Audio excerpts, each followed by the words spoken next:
My answer to the class. When I shared this story with the class, it was silent. I do not know if my answer was making any sense. Regardless if it made sense or not, I had given them the story behind the story. Wrapping up the answer, I said, so that is when my journey began. After that conversation with Rich Dad, I became very curious. I thought about what he said for several years.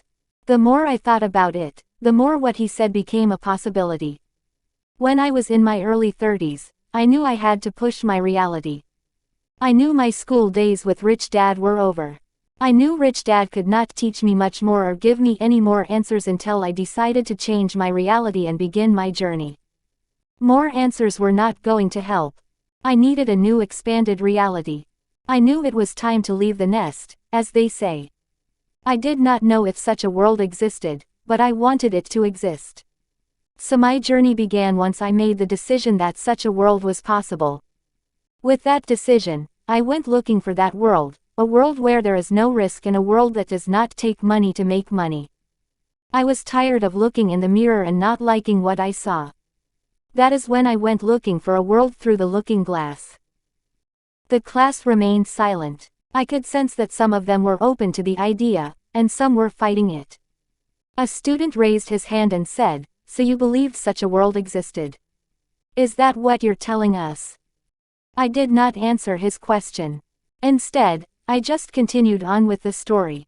Soon after making the decision that such a world might be possible, I met Kim and told her of the journey I was embarking on. For some reason she wanted to come along. She said, "Well, what you talk about beats the reality I have right now, the reality of working at a job all my life. I don't like my current reality, so I'm willing to find a new reality."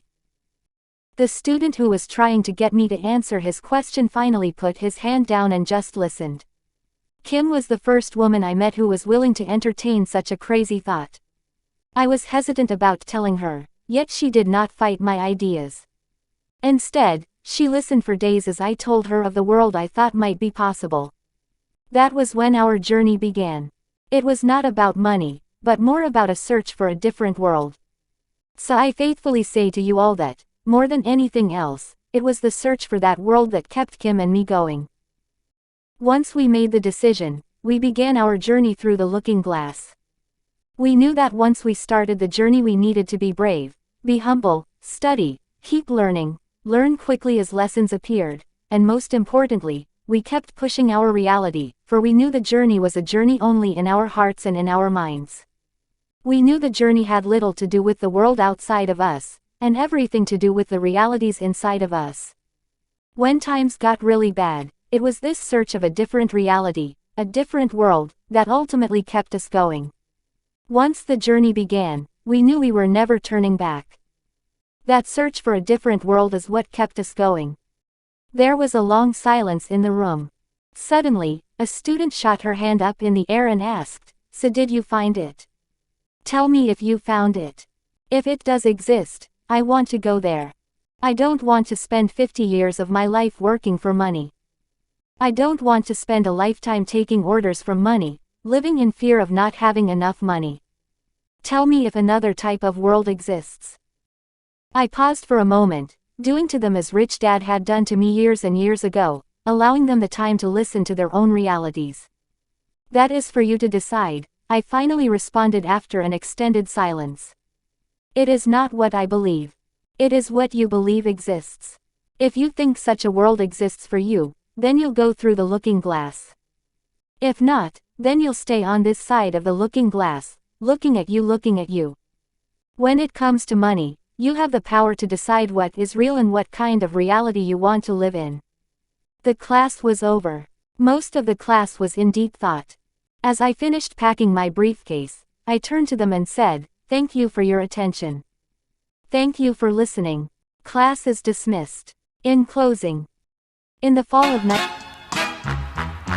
says ooh la la, ooh la la, ooh la la, ooh. Oh, I can't help you, turn me on so bad. Ooh la la, ooh la la, ooh la la, ooh.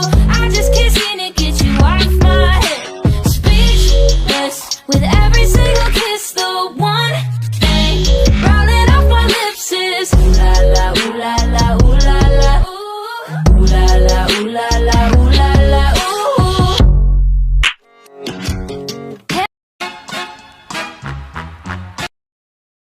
In the fall of 1994, Kim and I took an extended break in Fiji. A friend had recommended this small exclusive resort on a small, private island. Before the sun came up one morning, a staff member from the hotel greeted us at our luxurious grass hut. "Your horses are ready," he said with a smile and in a whisper. We had been on the island for 5 days at this point. I was finally relaxing, winding down, and becoming more in sync with the slow gentle pace of this beautiful island paradise, surrounded by the crystal blue waters of the Pacific Ocean. It had been 9 years since Kim and I had sat on Whistler Mountain, north of Vancouver, British Columbia, covered in snow, freezing, and creating our plans for financial freedom. As I climbed up on my horse, I reflected back to that time on the cold freezing mountain. Settling in the saddle, I thought about how different things now were in our lives. We were not shivering with cold anymore, and we were not poor with no money anymore. More important than just having a lot of money, we were now free. We never had to work again for the rest of our lives. The horses slowly wandered along the trail that paralleled the beautiful white sand beach that surrounded the island. Although I could not see anything since it was still dark, I could hear the ocean just a few feet away and feel the ocean's breeze as the horse gently navigated the narrow beach trail. The smell of the island soil and the tropical plants combined with the salt air, took me back to my childhood in Hawaii, to a time when Hawaii was still Hawaii.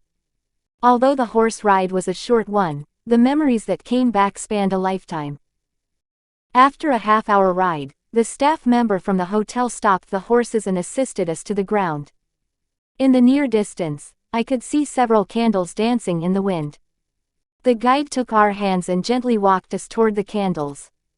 The candles were sitting on a white tablecloth on a table in the sand, just a few feet from the gently lapping waves.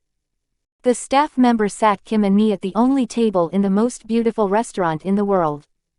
As soon as we were seated, another staff member appeared with a bottle of my wife's favorite champagne. Through the candlelight, Kim and I toasted ourselves and our journey. Never in my life had I felt more love for my beautiful wife. She had stuck by me through some of the most trying times of my life. We did not say anything. We silently reached across the tiny table and held each other's hand, held our champagne glasses in the other hand, and said, "Thank you and I love you," with our eyes. We had made it. As if on cue, the glow of the sun peeked over the ocean's horizon and we began to see nature's masterpiece surrounding us. On one side, we could see the lush green island rising from the sea. In front of us was pristine white sand, and behind us were tall green trees with birds beginning to call out. Across the sand, seeming to bring all things together, was a calm blue ocean stretching away from the beach and greeting the sun. The waiter brought our breakfast of fresh tropical fruits as we sat silently watching the sun rise out of the water, slowly illuminating the beauty that surrounded us. Except for the waiter, we were the only people there. There was perfect silence, except for the sounds of nature. There were no neighbors, no cars, no beachgoers, no loud music, no cell phones. Best of all, there was no business to go back to. No meetings. No deadlines. No budgets. The business was gone. It had done its job, and we had sold it. We had nothing to go home to except our freedom. All there was at that moment was Kim and me and the overwhelming beauty of nature, God's magnificent creation. Just as the sun finally broke free of the water, something snapped inside my head. My vision did not blur. It just seemed to vibrate, and then the rest of me shook very briefly. It was a tiny earthquake. A tremor had suddenly moved through my body and my soul. Something was changing deep inside of me. The experience caused me to loosen up even more. As the warmth of the sun began to reach us from across the water, a feeling of immense gratitude started in my chest and spread throughout my body. Without realizing it, my context had completely shifted. I had stepped through the looking glass and now could clearly see a new way of life. I began to cry, not with sadness, but with profound wonder at the perfection, bounty, and abundance that surrounded not just Kim and me, but all of us.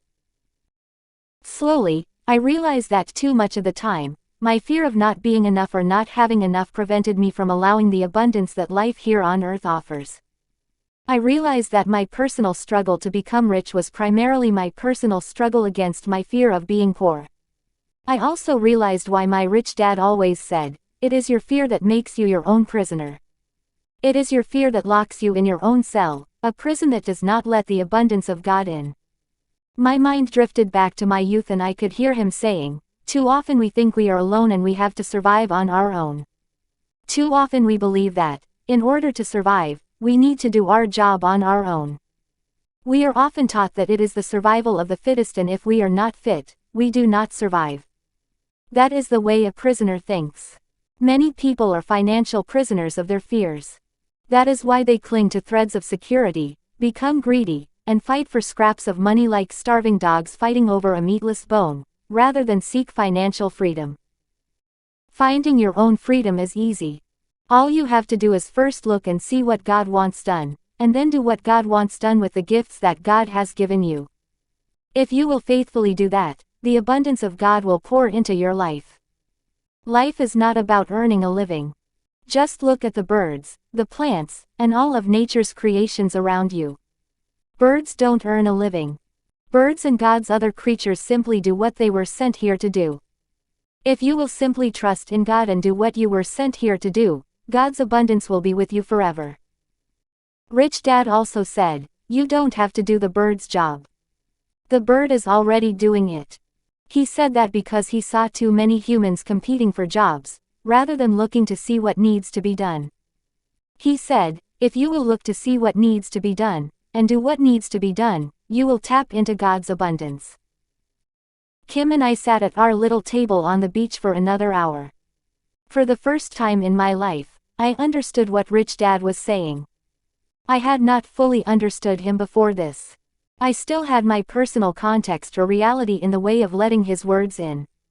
But sitting on that beach, I finally stepped through the looking glass, and fully understood my rich dad. As the wind off the ocean began to pick up, I could hear the horses in the background becoming restless. It was time for them to go home, and so it was for Kim and me. A year later, I was sitting silently in my cabin on my mountaintop, asking myself the questions, what needs to be done? And, what can I do? When people ask me today why I keep working even though I do not need the money, the answer is my rich dad's answer. I say, I keep working because there are things that need to be done. Today, all Kim and I do is leverage what we have learned to do more of what needs to be done. Ironically, the more Kim and I apply leverage in order to do what needs to be done, the happier and richer we become. The good news is that you do not have to quit your job to do what needs to be done. You do not have to retire to do what needs to be done. Just look around you, and you will see what needs to be done. All you have to do is do what needs to be done with the gifts you have been given. If you will do that, you will tap into the abundance that has always been here for all of us, not just some of us. My last day on that beautiful private island in Fiji was spent sitting on the beach, doing absolutely nothing. I had nothing to go home to except a whole new way of living as a free person. I squeezed Kim's hand, letting her know how much I loved her, respected her, and thanked her for sticking with me through this journey. I could not have made it without her. Just before we picked up our beach mat and headed back for dinner, I could hear Rich Dad saying, "Many small people spend their lives attacking giants. They criticize, gossip, spread rumors, and lie about them, doing their best to tear them down. They see what is wrong with the giant, rather than what is right. That is why they remain small." David may have been young, and he did not have much, only a simple slingshot. He may have been physically smaller than Goliath, but David was not a small person. The point of this book is that each of us has a small person, a David, and a Goliath inside of us. David could have stayed a small person by taking on the context of a small person, saying, "He's bigger than I am. How can I take on a giant with only a slingshot?" Instead, David became a giant by choosing to take on the context of a giant. That is how he beat Goliath and became a giant himself. You can do the same. In closing, leverage is everywhere. Leverage is power. Leverage is found inside of us, all around us, and invented by us. With each new invention, inventions such as the automobile, airplane, telephone, television, and the internet, a new form of leverage is invented. With each new form of leverage, new millionaires and billionaires are created because they use the new leverage, not ruined or abused the new leverage. So always remember that the power of leverage can be used, abused, or feared. How you choose to use the power of leverage in your life is up to you and only you. Thank you for reading this book. Remember to keep an open context. The future is very bright. The future will bring freedom for more and more people. About the author.